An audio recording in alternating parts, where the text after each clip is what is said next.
La République démocratique du Congo a célébré hier ses 64 ans d'anniversaire depuis l'accession de la République à l'indépendance. Vous le savez certainement, il y avait presque des fêtes partout, il y avait des célébrations bien évidemment, mais ça ne nous empêche pas, nous aussi, analystes politiques, journalistes, de revenir autour de cette table, bien évidemment réfléchir à République, fidèles téléspectateurs, bonjour et bienvenue à tous. Il s'agit bel et bien d'un premier lundi du mois de juillet. Alors autour de cette table, je vous présente les habitués de cette émission. Ils viennent pour parler République. Il y a en face de moi Emer Marindimbi. Il est analyste politique indépendant. Bonjour. Bonjour, M. Cédric. J'espère que vous allez bien. Oui, nous allons bien par la grâce du Seigneur. Malgré toute la santé nous avait dérangé, mais on est là quand même, on est là. Donc, et nous espérons que nous allons passer un bon moment ensemble, compte tenu de notre absence de la fois passée. Mais pour cette fois-ci, nous sommes vraiment forcés, fait l'effort pour être là vraiment. Merci beaucoup. Wikot Wakandoa, journaliste, analyste politique également. Cher estimé, bonjour. Bonjour Cédric, bonjour à tous les spectateurs de APIC et nous sommes très heureux d'être ici ce matin. Nous souhaitons déjà bonne fête d'indépendance à toute la population congolaise et particulièrement à nos frères du Nord Kivu et de l'Ituri. Du Manième également, où il y a parfois des atrocités d'ici Kivu.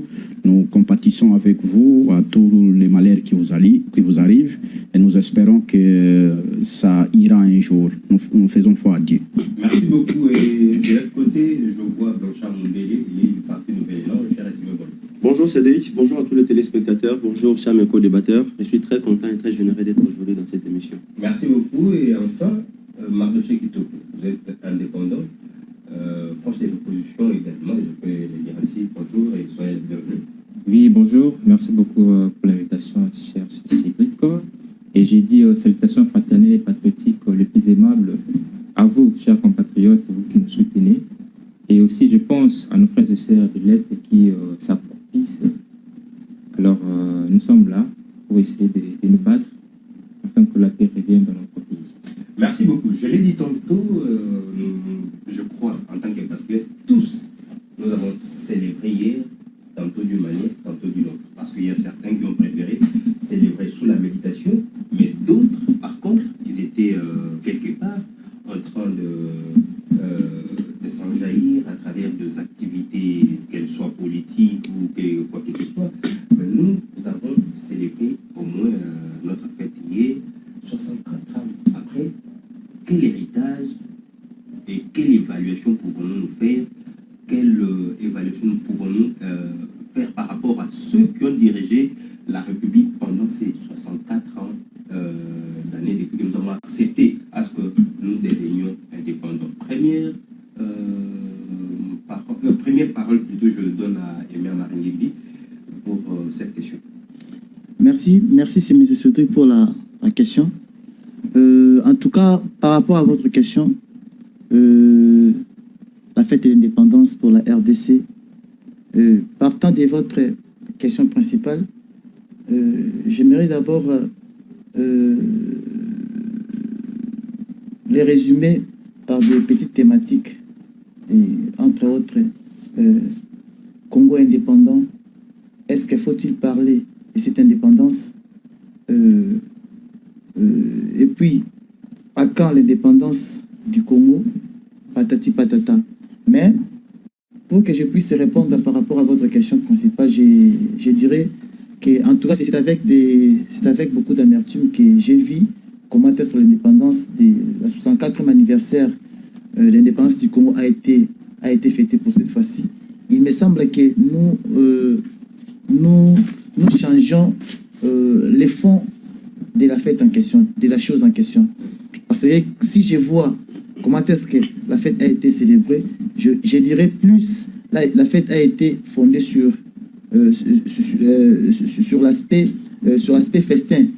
J'ai vu par-ci et par-là, il y a eu des fêtes d'alcool, des fêtes de la boisson. Est-ce que, dans les fonds du mot, est-ce que c'est ça la fête de l'indépendance? Je l'ai dit tantôt, il y a certains qui ont réfléchi réfléchi également à travers des méditations. Ils étaient dans des coins, dans des forums, en train de réfléchir.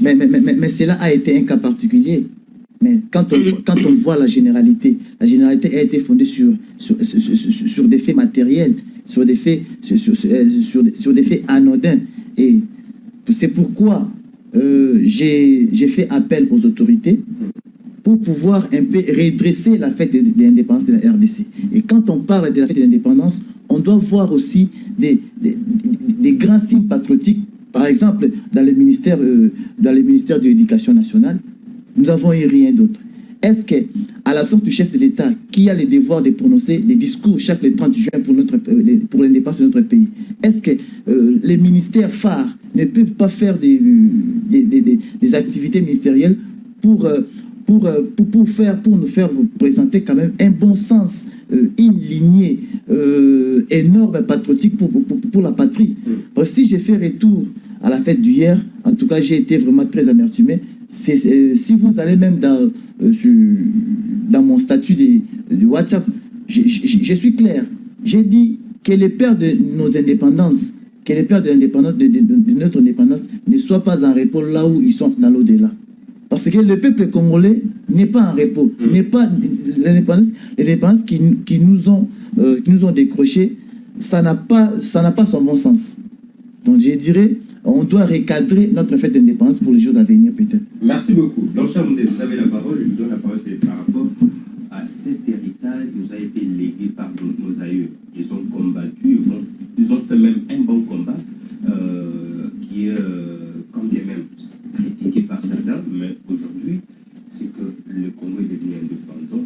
Quel héritage en termes d'évaluation vous expliquer ça? Merci Cédric, merci vraiment pour cette question. Ici, on aura beaucoup plus parlé sur les calculs à faire, sur le bilan des 64 ans de la RDC depuis son accession à l'indépendance.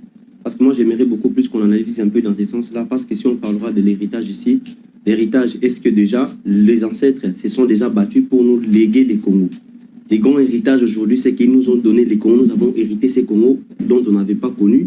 Mais suite au combat de ces ancêtres-là, ils ont fait pression aux hommes blancs d'une manière ou d'une autre. Nous avons, le Congo est maintenant indépendant. Le Congo est à notre portée. Ça, c'est ça les grands cadeaux qu'ils nous ont laissés, les Congos. Maintenant, il faut maintenant passer à faire le bilan des 64 ans d'indépendance en RDC. Est-ce que le Congo a avancé ou le Congo a régressé ou le Congo est en voie de développement? Moi, je pense qu'il fallait qu'on réfléchisse un peu dans ça parce qu'on a voulu avoir l'indépendance. Les Belges nous ont donné l'indépendance, mais il y a un autre travail qui n'a pas été effectué. Parce qu'on se rend compte qu'ici, c'est comme si l'indépendance a basculé la RDC dans le chaos. Avant l'indépendance, ça a été aussi, mais après l'indépendance, la vie devient plus pire alors que nous sommes en plein 21e siècle. 64 ans d'indépendance ici aujourd'hui, s'il faut bien analyser, les combats de Lumumba et les combats de M. Laurent Désiré Kabila est payé par le manque de l'eau potable en RDC pendant 64 ans d'indépendance. Pendant 64 ans, les Congo n'ont pas d'électricité. Pendant 64 ans, les Congo a plus ou moins 90 000 hectares de terres arables, mais il n'y a pas les sociétés agricoles en RDC. Pendant 64 ans ici, il y a 58 000 chemins tracés par les Belges, mais 3 000 seulement sont macadamisés. Donc 55 000 routes sont non macadamisées, les provinces ne sont pas reliées. Pendant 64 ans d'indépendance, les chômages en RDC va jusqu'à 90%. Une particularité des individus qui dirigent le pays s'enrichissent, construisent des immeubles, et on sent que 90% de la population meurt de la famine. Pendant 64 ans, il n'y a pas d'entreprise créée pour les Congolais. Pendant 64 ans, les Congolais sont au chômage, et pendant 64 ans, il n'y a pas la paix en RDC. La sécurité est pérennisée, la sécurité n'a pas lieu. Pendant 64 ans, on nous a déjà confisqué 2 territoires. Il y a Bunagana et Kiwanja, qui est entre les mains des groupes rebelles. Au finish, on va nous confisquer tous les pays. Donc moi, je crois ici, s'il faut faire vraiment le calcul de l'indépendance, il faut faire les calculs en termes du bilan. Est-ce que l'indépendance a fait avancer les pays ou ça a régressé les pays? Donc ici, je dis par rapport à toutes ces histoires, l'indépendance n'est pas avantageuse. L'indépendance